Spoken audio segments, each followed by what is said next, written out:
ओम।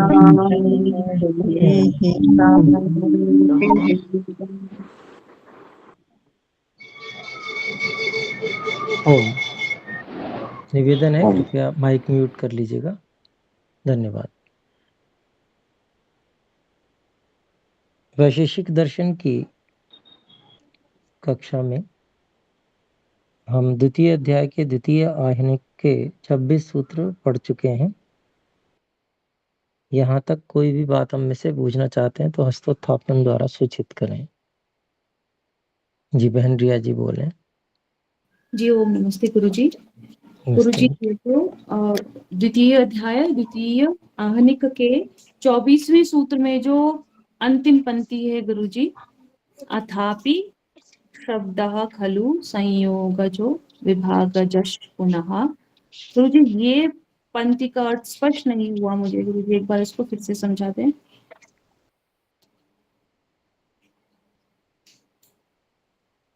शब्द जो है वह शब्द खलु संयोगजः विभागजश् है।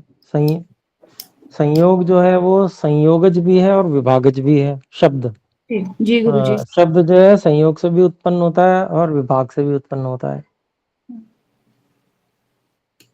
लेकिन संयोग और विभाग जो है वो कर्म से उत्पन्न होते हैं।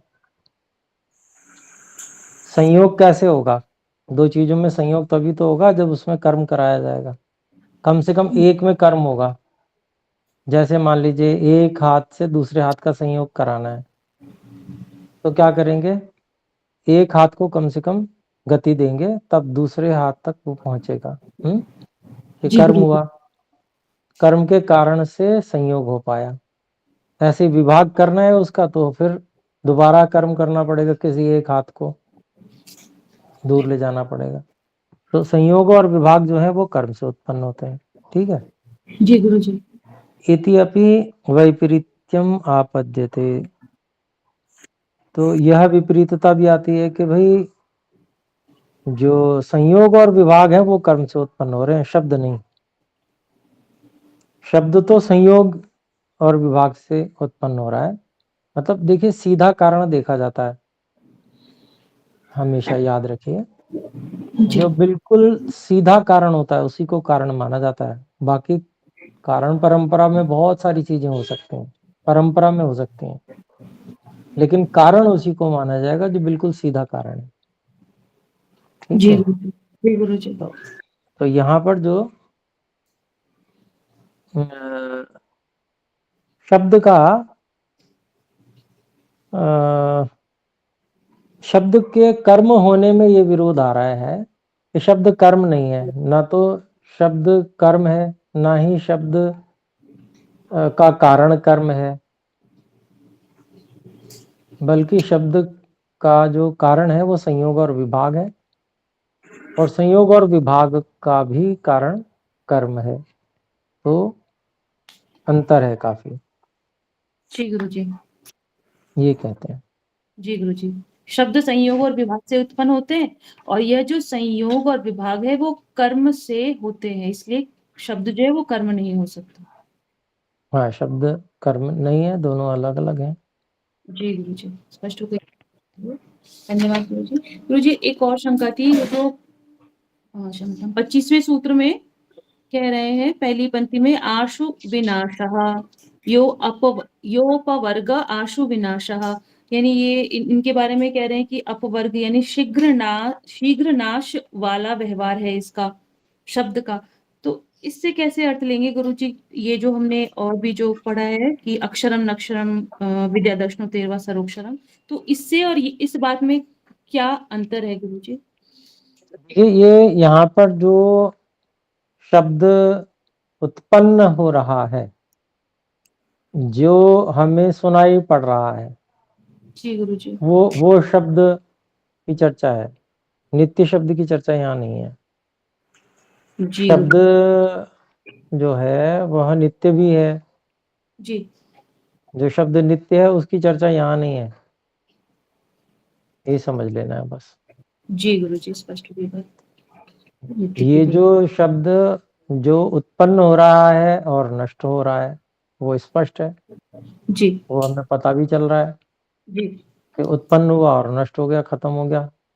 जी नहीं तो लगातार सुनाई दे अगर, तो कैसे चलेंगे व्यवहार? व्यवहार ही नहीं चल पाएंगे। जी तो यहाँ पर जो उत्पन्न होने वाला शब्द है उसकी बात कर रहे हैं, बस ये समझेंगे। जी गुरु जी, स्पष्ट हो गई बात। जी धन्यवाद गुरु जी। ऐसा है ना कि अलग अलग शास्त्र का अलग अलग विषय है। यहाँ शास्त्र का जो विषय है उसमें केवल जो अनित्य शब्द है, जो उत्पन्न होकर नष्ट हो जाने वाला शब्द है, जो जी संयोग से उत्पन्न होता है, उसकी चर्चा है। और ये सारा विवरण हमें मिल ही रहा है, संयोग से उत्पन्न होता है शब्द। जो नित्य है वो तो, जो नित्य शब्द की बात आ रही है वो तो उत्पन्न नहीं होता ना नष्ट होता जी है ना। तो जी गुरु उसकी जी। चर्चा ही यहाँ नहीं है, वो एक अलग विषय है, अलग दृष्टिकोण है, अलग शास्त्र भी है। जी गुरु जी। ठीक है, उसकी अपनी अलग गहराइयां हैं। यहाँ पर जो ध्वन्यात्मक शब्द है, ध्वनि उत्पन्न हो रही है, उसकी चर्चा है केवल। और ध्वनि हमेशा उत्पन्न होती है और नष्ट होती है। अगर ध्वनि उत्पन्न होके अगर नष्ट ना हो तो व्यवहार चल ही नहीं सकते। फिर अगली ध्वनि तो सुन ही नहीं पाएगा कोई, एक ही बजती रहेगी। जी गुरु समझ रहे जी। हैं आप? जी गुरु जी, हाँ, बढ़िया से ये स्पष्ट हो केवल गया। ध्वन्यात्मक की बात कर रहे हैं, ये शास्त्र उसी की बात करता है। ठीक है। जी गुरु जी, धन्यवाद गुरु जी, बढ़िया से स्पष्ट।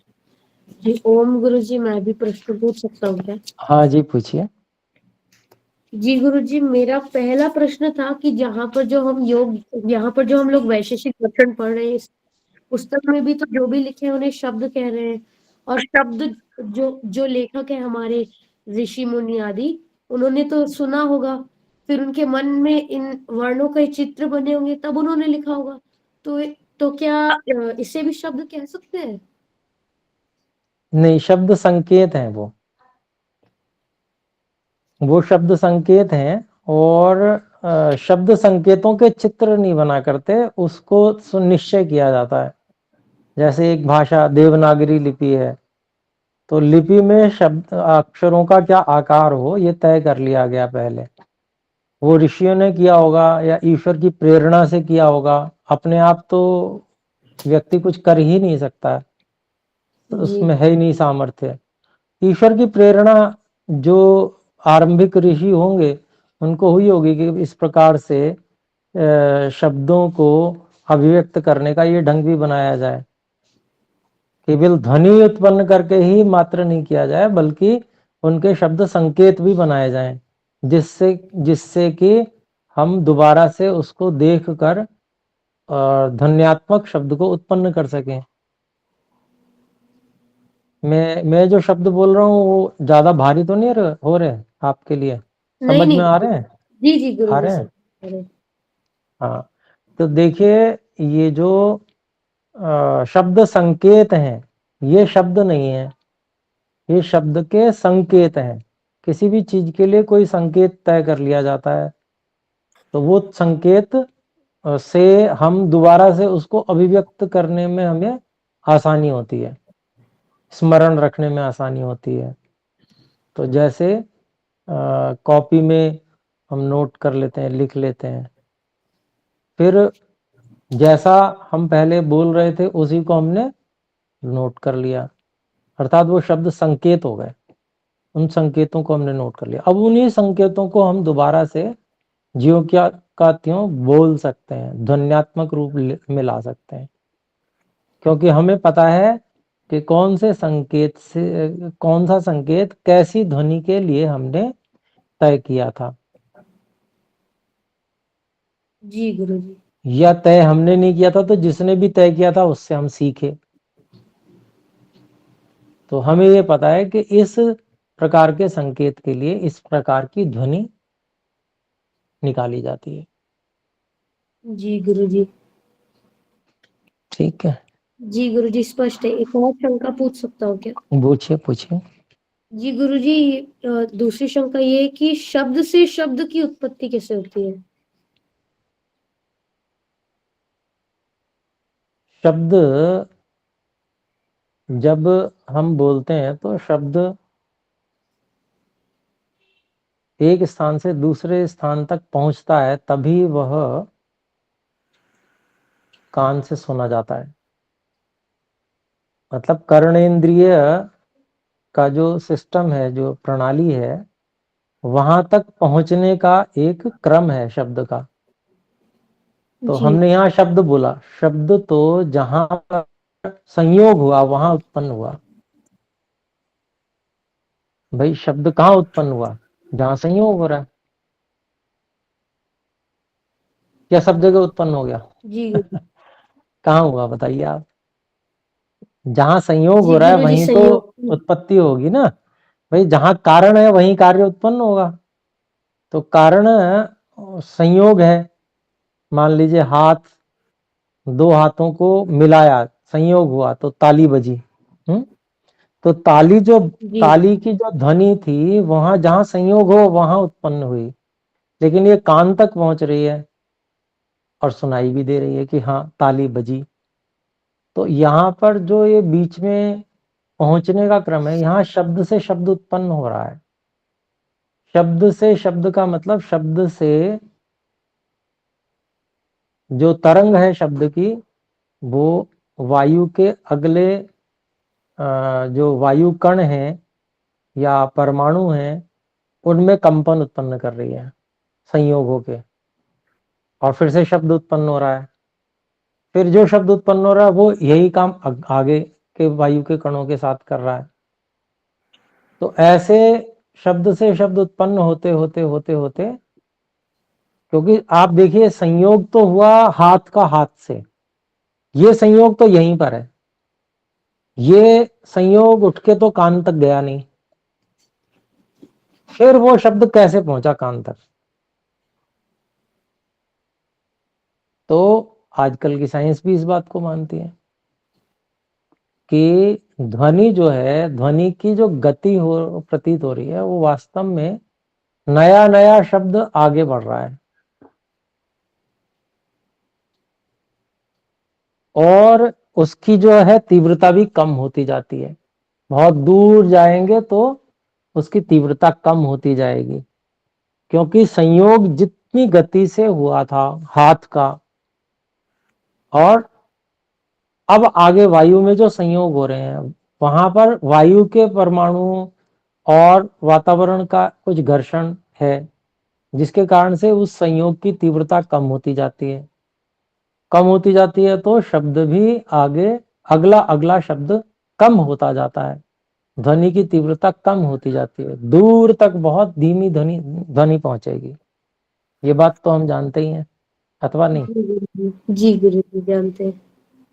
तो इसका मतलब यही हुआ कि शब्द शब्द को उत्पन्न कर रहा है, परंतु उसकी शक्ति धीरे धीरे क्षीण हो रही है। संयोग की शक्ति धीरे धीरे क्षीण होती जा रही है, कम होती जा रही है। अगले अगले संयोग में जो शक्ति है संयोग की, वो कम होती जा रही है, जिसके कारण से शब्द अगला अगला जो उत्पन्न हो रहा है वो कम होता जा रहा है।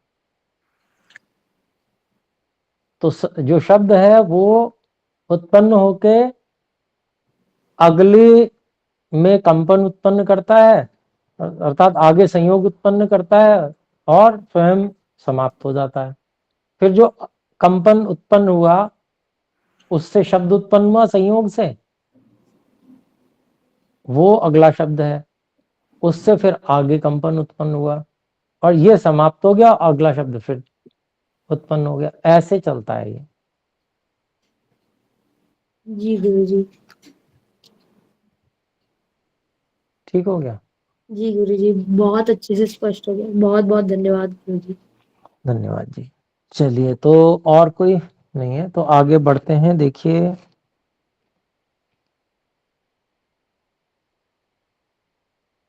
हम पढ़ चुके थे 26वां सूत्र, 27वां सूत्र है पुनश्च। और फिर 26वां सूत्र कह रहा था उच्चारण के पहले सुनने के बाद शब्द के विद्यमान होने का प्रमाण न होने से शब्द अनित्य है। ये बात कही गई कि उच्चारण से पहले तो शब्द नहीं सुनाई दे रहा था, और सुन लिया उसके बाद में फिर भी नहीं सुनाई दे रहा है, एक बार सुन लिया तो खत्म। तो यह जो ध्वन्यात्मक शब्द है इसकी बात यहाँ चल रही है, यह अनित्य है। और फिर अगली बात कहते हैं नित्य वैधर्म्यात्, अर्थात नित्य पदार्थों से वैधर्म्य विपरीतता होने के कारण से शब्द अनित्य है। भाष्य देखते हैं। नित्यस्य धर्म वैपरीत्यात्, नित्य धर्म के विपरीत होने से नित्यस्य धर्मः स्वग्रहण साधनेन करणेन नित्यं निरंतरं ग्रहणं प्राप्तिः। नित्यस्य धर्म वैपरीत्यात्, नित्य वैधर्म्यात् को खोला, नित्य वस्तुओं के धर्म से विरोध होने से। फिर इसी को आगे कहते हैं नित्यस्य धर्मः, अर्थात जो आपेक्षिक नित्य हैं उनका जो धर्म है, उनका जो गुण है,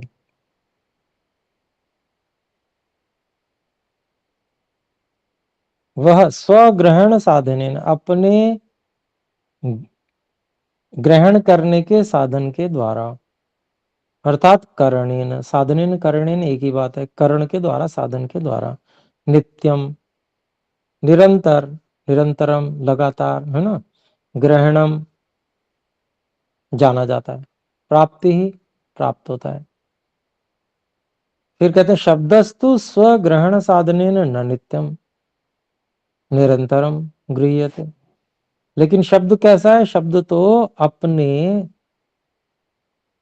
जानने के साधन अर्थात कर्णेंद्रिय से, न नित्यम निरंतरम अर्थात लगातार नहीं गृहीत होता है। अथच नित्यम वस्तु न उत्पद्यते, और जो नित्य वस्तु है वो उत्पन्न नहीं होती, न विनश्यति और न नष्ट होती है। शब्दों न तथा, शब्द वैसा नहीं है।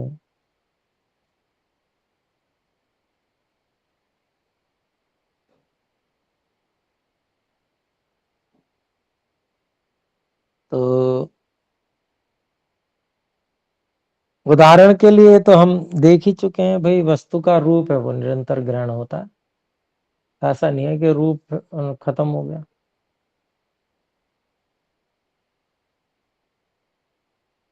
तो ये भिन्नता है। और नित्य उसको इसलिए क्या, अपेक्षिक नित्यता है, एक जिसको कहेंगे हम अपेक्षिक नित्यता का मतलब अपेक्षाकृत जो अधिक लंबे समय तक चलने वाली चीज है, वर्तमान रहने वाली वस्तु है। तो फिर आगे देखते हैं अपितु, बल्कि 28वां सूत्र है अनित्यश्च अयं कारणतः।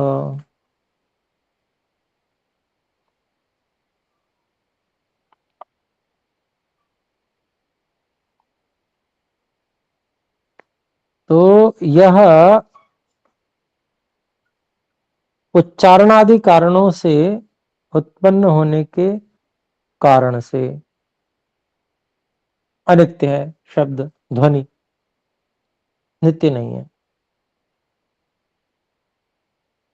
तो 28वें सूत्र का भाष्य देखते हैं। अनित्य च अयं कारणतः शब्द खलु न भूत्वा भवति। शब्द जो है वह न होकर होता है, ध्वनि। यो ही नित्यो भवति न तथा स भवति, जो नित्य होता है वो ऐसा नहीं होता कि होकर ना रहे।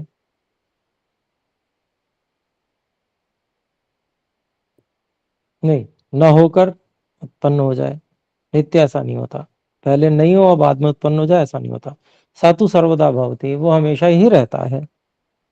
शब्दो अभूत्वा पूर्वतो न भवन पश्चात भवति।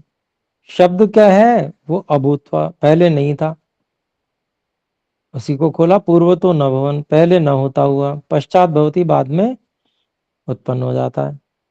कारण कारणतश्च खलु उच्चारणात्, और कारण से उत्पन्न होता है, और कारण कौन कौन से हैं? तो उच्चारण करते हैं जो हम उससे।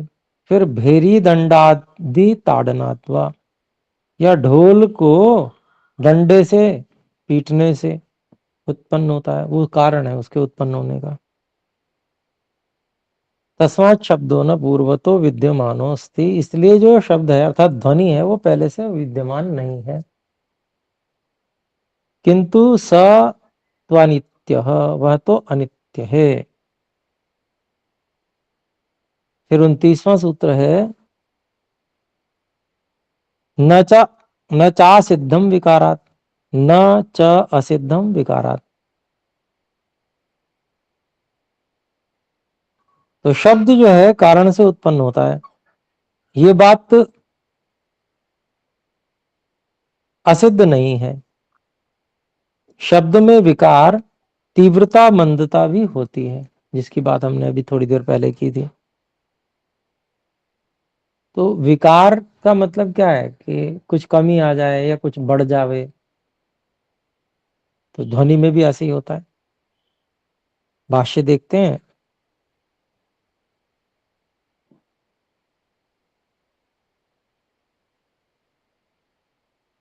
उनतीसवां, न च असिद्धम, कारणतः शब्दस्य कार्यत्वं न खलु असिद्धम। कारण से शब्द का जो कार्यपन है वह असिद्ध है, असिद्ध नहीं है। न खलु असिद्धम, कारण से शब्द का जो कार्यपन है वह असिद्ध नहीं है, किंतु कारणात् तस्य कार्यत्वं सिद्धमेव, बल्कि कारण से उसका कार्यपन जो है वह सिद्ध ही है। कैसे? विकारात, विकार धर्मत्वात्, विकार धर्म वाला वो शब्द अर्थात ध्वनि होने के कारण से। विकार धर्मत्वात् कार्य से, कार्य जो है विकार धर्म वाला होता है। तो शब्दों विक्रियते विकारम आपद्यते, शब्द जो है वो बिगड़ता है, उसमें कमी आती है, अर्थात विकार को प्राप्त होता है। विकारम आपद्यते, घटादिवत, घड़े आदि के समान। यथा घटपट आदि ही कार्यम वस्तु शनैः शनैः विकारम आपद्यमानः, क्रमेण नैर्बल्यम जीर्णत्वं प्राप्नुवन् सन। अर्थ कर लेते हैं। जैसे घड़ा, कपड़ा आदि जो कार्य वस्तु हैं वो धीरे धीरे विकार को प्राप्त होती हुई क्रम से निर्मलता और कमजोर होनेपन, पुराना होनेपन को प्राप्त होती हुई, प्राप्नुवन, प्राप्नुवन सन, प्राप्त होती हुई विनष्टो भवति, नष्ट हो जाती है। तथा वैसे ही शब्दोपि तीव्रमत्वं, तीव्रतरत्वं, तीव्रत्वं, मंदत्वं, मंदतरत्वं, मंदतमत्वं, विकारम आपद्यमानः क्रमेण नैर्बल्यम प्राप्नुवो विनष्टो भवति। ऐसे ही शब्द भी तीव्र तमत्वम, सबसे तीव्र पन रहता है। जहां पर घंटा बज रहा है, जहां पर ढोल बज रहा है, संयोग हो रहा है, जहां हाथ का हाथ से संयोग होकर ताली बज रही है, वहां तीव्रतम है वो। फिर उसके बाद में थोड़ा सा कम तीव्र तर हो जाता है, फिर उसकी तीव्रता थोड़ी और कम हो जाती है, फिर वो मंदता में बदल जाती है, फिर वो मंद तर हो जाता है, और बहुत दूर जाके वो मंद तम हो जाता है, मतलब बिल्कुल सबसे कम आवाज हो जाती है ध्वनि। तो ऐसे विकार को प्राप्त होता हुआ क्रम से निर्बलता को अर्थात कमजोरी को प्राप्त होता हुआ विनष्ट होती, शब्द नष्ट हो जाता है। तो इसी कारण से शब्द जो है अर्थात ध्वनि, ध्वन्यात्मक वो शब्द अनित्य है। तो ये 29वां हो गया। और 30वें सूत्र की भूमिका देखते हैं। शब्द कारणतः कार्य रूपेण उत्पद्यते, शब्द जो कारण से कार्य रूप के द्वारा उत्पन्न होता है, अपने कारण से कार्य रूप में उत्पन्न होता है। अतएव तीव्रत्वम मंदत्वम विकारम आपद्यमानः विनष्टो भवति इति न। इसलिए तीव्रता, मंदता, विकारता को प्राप्त होता हुआ नष्ट हो जाता है, इति न, ऐसा नहीं है। किंतु स खलु स्थितः, बल्कि वह तो निश्चय से स्थित है, मतलब है, हमेशा से है। स्थितः सन मतलब वह हमेशा स्थिर रहता हुआ, व्यंजकाद अभिव्यज्यते, अपने उद्बोधक कारण से अभिव्यक्त हो जाता है। प्रदीपेन व्यंजकेन स्थिर घटादिवत सो अभिव्यक्तः सन। तो कहते हैं जैसे दीपक जलाने से, जो दीपक उसको प्रकट करने वाला होता है प्रकाश के द्वारा, ऐसे जो स्थिर घड़े आदि के समान वह अभिव्यक्त होता हुआ ही एव शब्द तीव्रत्व मंदत्व, शब्द जो है तीव्रता और मंदता को प्राप्त होता है। इति चेद उच्चेद तरहि,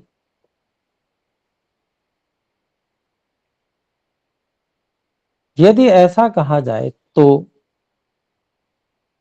30वां सूत्र कहता है अभिव्यक्तौ दोषात। कहते हैं शब्द की अभिव्यक्ति मानने से दोष आ जाता है, इसलिए शब्द अनित्य है, ध्वनि अनित्य है। तो भाष्य देखते हैं।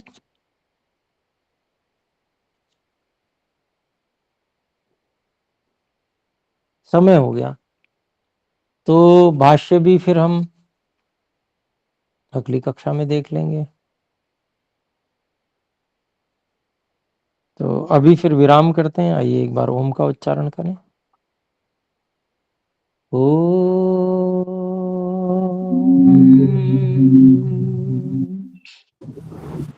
सभी को सादर नमस्ते जी। नमस्ते।